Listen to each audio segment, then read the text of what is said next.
Assalamualaikum warahmatullahi wabarakatuh. Perkenalkan, nama saya Firman Ramadan dari Prodi PJMI kelas 2 2018, NIM 2018-06.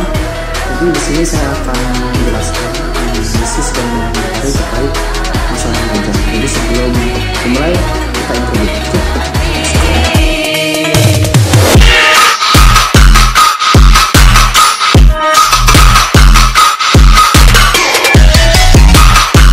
Oke, jadi yang perlu kita pahami terlebih dahulu itu sebelum kita menganalisis terlalu dalam terkait masalah belajar, kita menjelaskan tentang pengertiannya terlebih dahulu. Jadi pengertian dari masalah belajar itu sendiri yaitu suatu kondisi tertentu yang dialami oleh siswa dan menghambat kelancaran proses secara individu untuk memperoleh perubahan tingkah laku yang baru dan secara keseluruhan. Seperti itu pengertiannya. Dan juga masalah belajar itu ada jenis-jenisnya teman-teman semua. Ada jenis-jenisnya, ada 5, dibagi menjadi 5. Yang pertama yaitu learning disorder.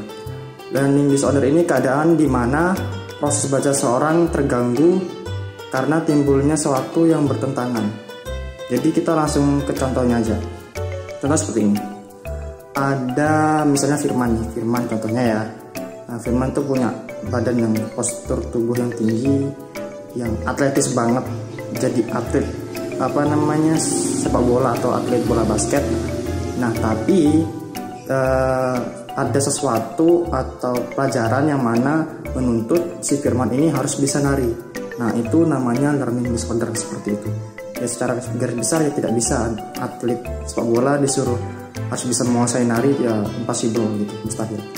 Jadi langsung lanjut ke yang kedua yaitu learning dysfunction, yang mana merupakan gejala di mana proses belajar yang dilakukan sesuatu tidak berfungsi sebagaimana semestinya atau tidak berfungsi dengan baik.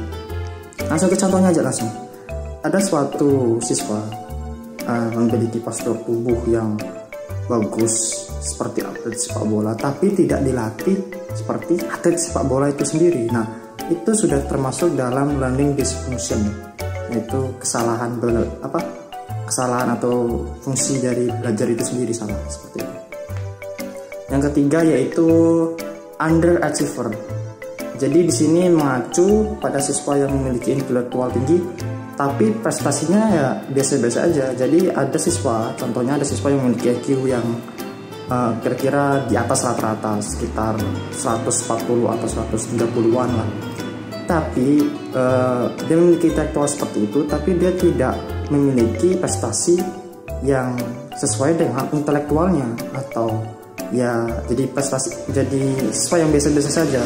Nah itu yang termasuk underachiever, masalah belajar underachiever. Yang keempat yaitu slow learner, siswa yang lambat dalam pelajarannya. Ini pasti ada, khususnya bagi para guru menemukan siswa yang emang lambat banget dalam menangkap atau memahami suatu pelajaran seperti itu. Jadi itu masalah tersendiri jadi oleh para guru, dan juga nanti kita jelaskan, saya jelaskan terkait itu masalahnya dan juga solusinya.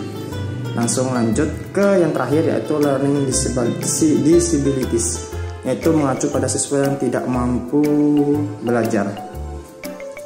Ya kebanyakan siswa itu ada yang memang tidak mampu belajar, yang mungkin karena tidak ada niat dalam hati para siswa sendiri. Nah itu jadi tugas guru supaya apa?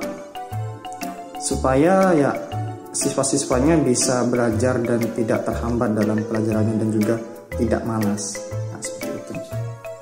Langsung lanjut ke penyebab masalah belajar. Di sini saya membaginya menjadi 6. Yang pertama, yang penyakit yang paling klise yang sering terjadi oleh para siswa kita, yaitu siswa-siswa itu yaitu malas. Nah, lihat secara konteks umum penyebab dari malas ini sebenarnya apa? Yaitu ketidaktertarikan terhadap pelajaran seperti itu. Jadi ya belajar itu terhadap pelajaran itu ya malas gitu, bosen dan nggak menarik gitu. Jadi ya siswa secara garis besar ya malas untuk belajar seperti itu. Lalu solusinya seperti apa? Buat pembelajaran ini khusus untuk para guru-guru, membuat pembelajaran itu semakin kreatif, semakin menarik, sehingga memikat hati para siswa kita supaya tidak terlalu bosan terhadap pelajaran kita, seperti ya ngajak bermain di luar atau menggunakan media-media yang bagus untuk para siswa kita, sehingga siswa kita tidak bosan dan tidak menimbulkan malas dalam belajar seperti itu. Tidak hanya mengacu pada materi belaka, tidak. Yang kedua yaitu belajar hanya untuk nilai akademis. Nah, hidup ini simpel, tapi definisi belajar juga nggak sesempit itu. Jadi untuk para guru juga, banyak sekali siswa itu dituntut untuk kamu harus memiliki nilai yang besar, kamu harus nilai gini, harus gini. Itu justru salah. Belajar juga nggak hanya di dalam ruangan, tapi juga di luar ruangan, seperti bermain, seperti guru mengajarkan games atau semacamnya, seperti itu. Yang ketiga yaitu menghakimi diri sendiri. Gue emang nggak pintar atau aku emang nggak pintar. Kebanyakan siswa ya seperti itu. Pak, saya lo nggak pintar, Pak. Ya wajar apa apabila saya bodoh gitu, apa nggak bisa dalam belajar. Nah, itu salah. Guru harus bisa memberikan motivasi supaya siswanya tidak menghakimi diri sendiri seperti itu. Nah, yang keempat yaitu benci sama mata pelajaran tertentu. Nah, ini sering terjadi teman-teman semua. Jadi kita tuh sering melihat siswa-siswa yang emang nggak suka sama pelajaran tertentu. Contohnya itu saya suka bahasa Inggris, tapi saya tuh paling malas kalau sudah belajar matematika. Nah, seperti itu. Seharusnya ya kalau misalnya ada siswa yang seperti itu, kita rubah lagi strategi pembelajaran kita atau menggunakan media yang memang mudah dimengerti untuk para siswanya. Yang kelima yaitu cara belajar yang salah. Banyak sekali guru yang menuntut bahwa siswa harus menghafal ini. No, it doesn't work like that. Tidak bekerja seperti itu. Jadi kita harus mengubah lagi cara belajar kita. Dalam strategi pembelajaran itu banyak sekali yang bisa ditiru dari strategi pembelajaran, seperti belajar kelompok atau semacam apa, membuat kelompok atau bermain game gitu. Jadi nggak hanya mengacu pada materi saja gitu. Yang keenam yaitu belajar yang nggak konsisten, sistem belajar yang nggak konsisten. Ya, kita sering lihat siswa itu kalau udah kalau sudah pertama kali itu pasti semangat banget. Contohnya, wah Pak, ini saya belajar nih baru masuk sekolah, itu sudah semangat banget. Tapi ketika pertengahan atau di akhir itu udah drop, sudah males-malesan gitu. Jadi guru secara garis besar harus bisa memberikan motivasi, memberikan inspirasi, inovasi yang baru terhadap siswa-siswanya seperti itu. Jadi di sini juga saya akan mengaitkan dengan yang terjadi sekarang, pandemi corona. Menurut saya muncul masalah belajar yang baru, di mana belajar secara online itu tidak efektif. Itu menurut saya itu adalah masalah belajar yang baru. Kenapa?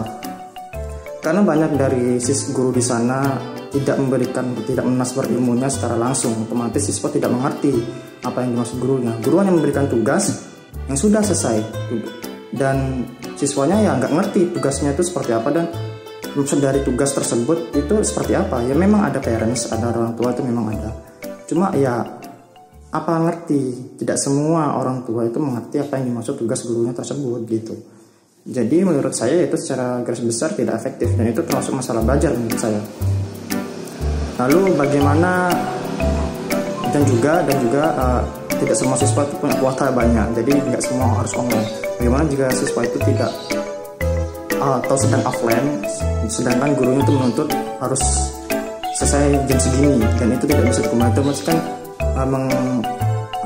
menghambat nilai-nilai siswa yang seperti itu. Jadi seperti itu. Nah, yaudah teman-teman, itu saja yang bisa saya jelaskan terkait masalah belajar. Apabila ada salah kata, mohon maaf. Di sini kita sama-sama belajar, saya juga masih belajar. Jadi apabila ada kesalahan atau apapun bisa komen di bawah. Dan juga menurut kalian bagaimana sih terkait pandemi corona ini, belajar secara daring atau online. Nah, sekian dari saya. Billahi fisabilillah, fastabiqul khairat. Wassalamualaikum warahmatullahi wabarakatuh.